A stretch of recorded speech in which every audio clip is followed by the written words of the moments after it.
The war in the Ukraine is definitely the topic of today, and it will determine the direction we take as a species. Here is British actor-activist Russell Brand on the topic of war.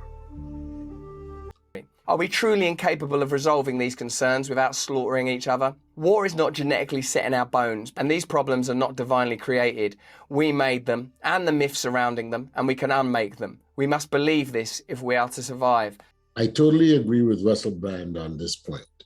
We have all the tools and knowledge necessary to resolve our disputes and solve our problems without war or violence. Here is Yuval Harari, historian and author, on the root cause of the problem. Well, my main thesis was that humanity now has the power to control plagues and wars and famine, which were the most important threats to humanity throughout history, and that it now needs to focus its attention on the new threats of artificial intelligence and climate change and so forth.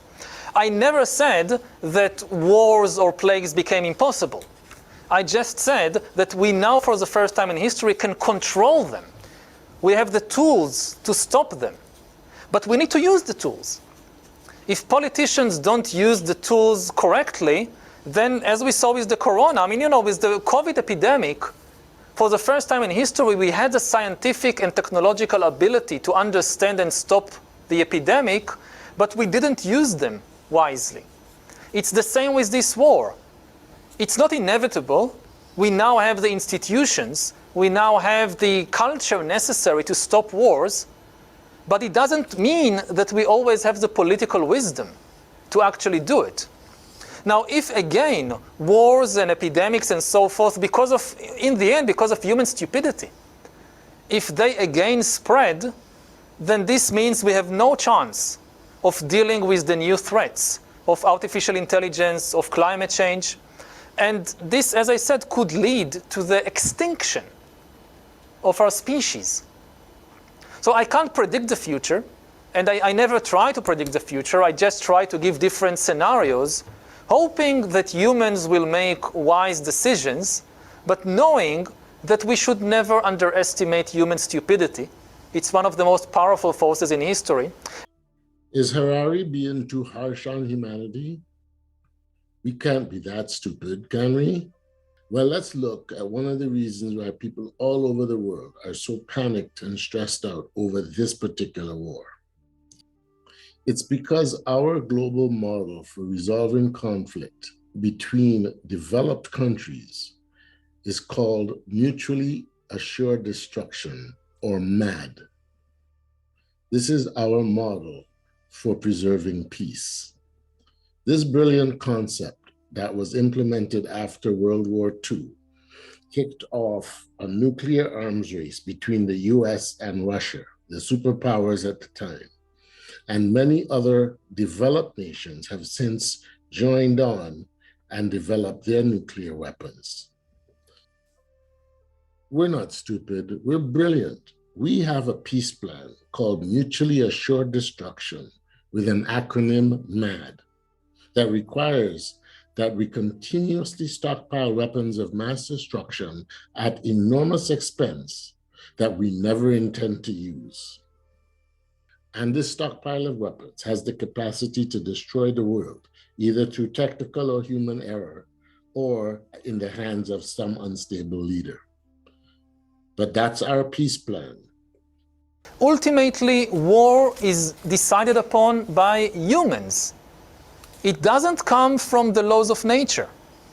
And I'm afraid that scholars that try to present war as natural, they are excusing the criminals who start wars, and they also make it more likely that wars will happen, because if you think it's natural, then you double your military budget.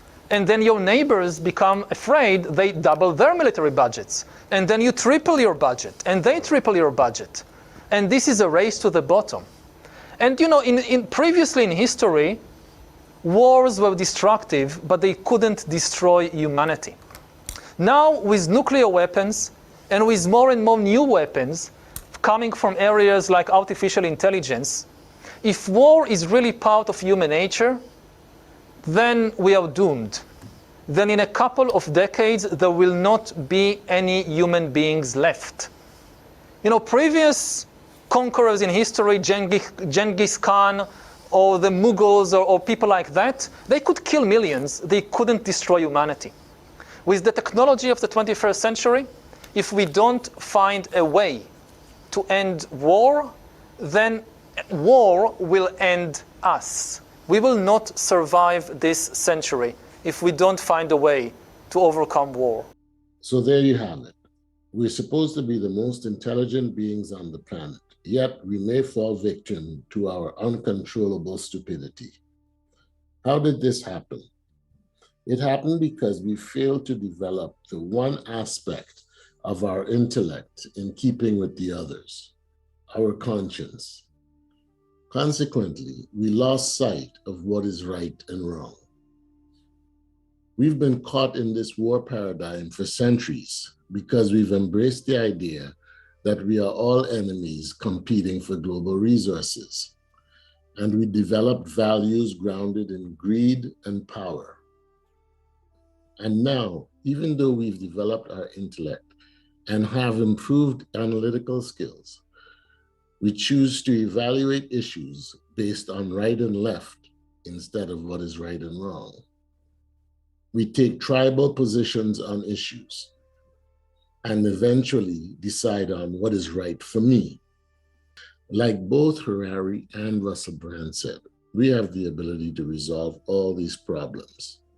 What needs to change is our leadership mindset. We must move from a self-destructive mindset to one of sustainability, love, and care. If we are to survive as a species, we have to elevate the level of our consciousness, especially at the leadership levels. I hope you find this content useful and you will share it with others. Subscribe to our channel for information on other critical issues and how you may contribute to the greater good. And please leave us your comments and recommendations below. Let's build a better world together.